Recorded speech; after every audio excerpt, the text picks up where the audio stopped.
Teachers of Reddit, how easy it to tell if a student has a crush on another, and what is the funniest, saddest moment between the two you can share?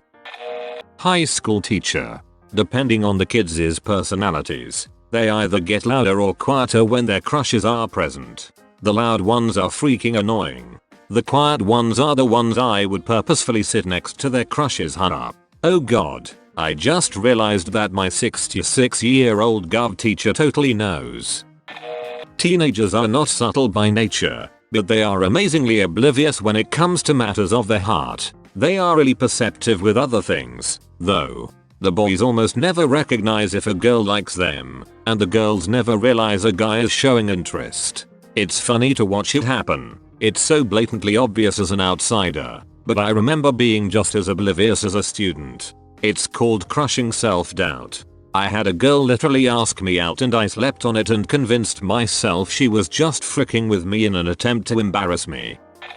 Awkward story. My students are all between 8 and 10 and a few have noticeably hit the point where they are obviously starting to notice the opposite sex. I have 2 students that I'll give fake names. A boy, James, and a girl, Lucy, in my class. They are always together. Recess, lunchtime, free choice, the 2 are always working together. They are both very shy and giggly and it seemed a mutual crush was there, noted by me and their math teacher as well. One day, I hear James getting teased by some other kids for his crush on Lucy, his math teacher, and I pull him aside and have a talk with him. We tell him that we'll be talking with the class as a whole about crushes and teasing. He's not the only one. His math teacher also tells him that, if he does have a crush on Lucy, it's nothing to be embarrassed about, because she's a nice, sweet girl. James just looks awkward and asks to go, so we let him. A few days later, I'm walking my kids out to the parent pickup and I see Lucy's dad is here to pick her up. James waves to both of them as they leave and I ask if he's been over to Lucy's house to play and if he knows her dad. Yay, miss. That's my uncle. Oh wait, I have incurred cousin incest. I awkwardly gather my nerves and start to say, you remember that talk we had about Lucy and liking her?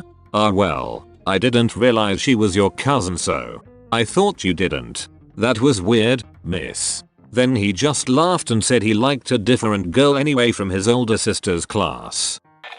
Oh man, the longing stares across the room. The almost creepy wistful what ifs you can just see in their eyes. When I was in middle school, that was me. I'm a bartender and this sounds like every guy in the bar after 1:30 am. Fortunately the girls in the bar after 1:30 are usually drunk and desperate too.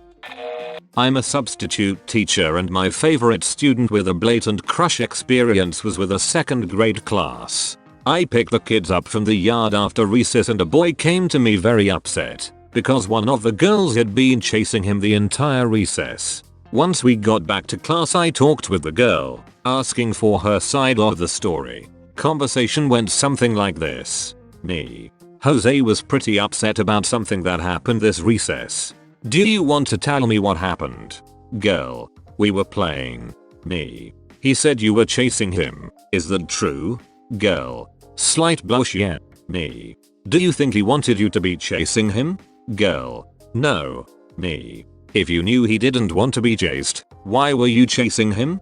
Girl. Huge blush, guilty smile, and hunched shoulders. He makes me laugh.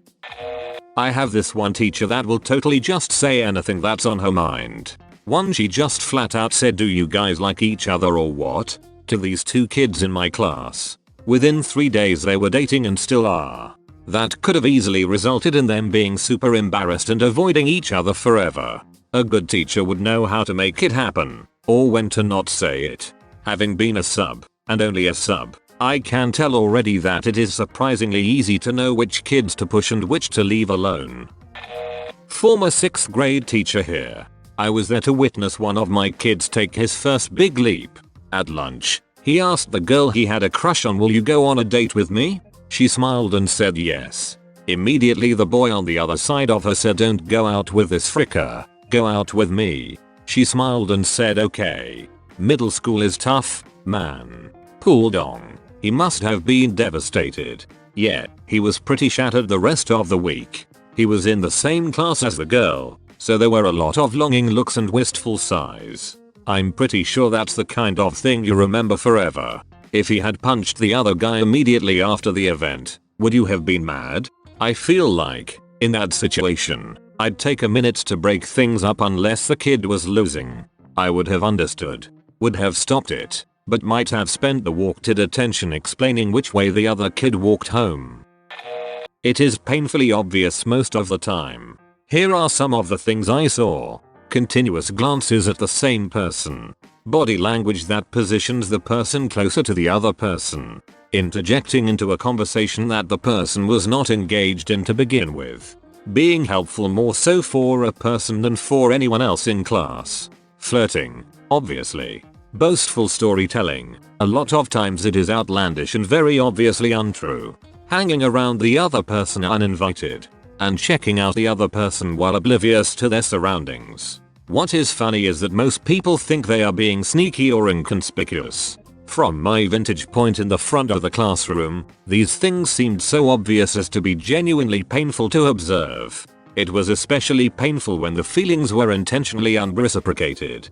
I taught college for a bit. I work in a college and teach early morning classes to 17-24-year-olds mostly. It is painfully obvious who just did a walk of shame to class and occasionally who is fricking someone else in the room. The most awkward thing that ever happened was some guy who came into the class and interrupted a lecture to hit on a girl in the front row.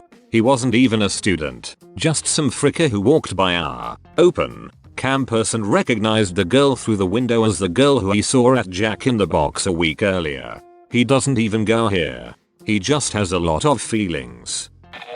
I teach 16-year-olds. When a girl likes a guy, she'll draw hearts on his notes. When a guy likes a girl, he'll draw peanuts on her notes. This is one of my most treasured memories as a teacher.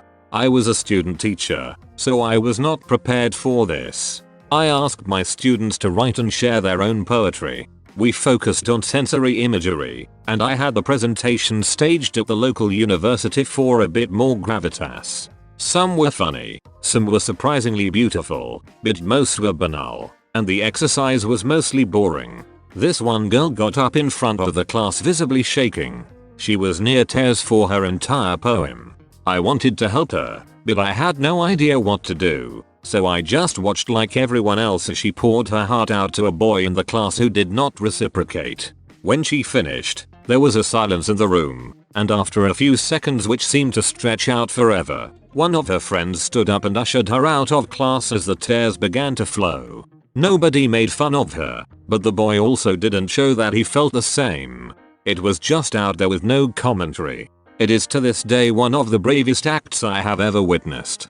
I wonder what that boy was thinking. Frick, everybody is going to think I'm a douche. 2 months later. Wait, that was about me? I teach 10th graders. When I was student teaching at age 21, I was really well liked and the students told me a lot of personal stuff. Probably because my age made me more approachable to 15, 16-year-olds. One girl, C, would spend her study hall in my classroom during my planning period along with about 5 other students who just wanted to get out of study hall. She told me that she liked a boy, S, who also hung out in my classroom at that time. From then on, I used to group them together in class on purpose to get her to talk to him and give them an opportunity to spend some time together. I would always encourage her to ask him to hang out or tell her about things he was interested in so she could start conversations with him about it. She loved him. I think he saw her as a friend, but was generally clueless about her feelings. The saddest moment between the two of them was during my planning period, their study hall. Some of the other kids that hung out in my room during that time were off running errands for me, so it was just C, S, and I in the classroom. C was a pretty overweight girl, and she was sitting on the desk part of those dumb classroom desks, and the desk completely gave out, breaking and sending her falling to the ground. I immediately shooed S out of the room, sending him to get the maintenance guy to get the desk out. When S was gone, C started bawling and was absolutely mortified. I knew she would be, which is why I sent S away quickly. I talked her through her embarrassment, and by the time S got back, C was cool as a freaking cucumber and totally brushed it off. We went back to normal conversation and I'm sure S forgot about it within minutes. My student teaching ended about a month later, so I'm not sure if anything became of C and S, but I definitely still think about them sometimes. C, S, and I. Looks like that combination of letters rings a bell.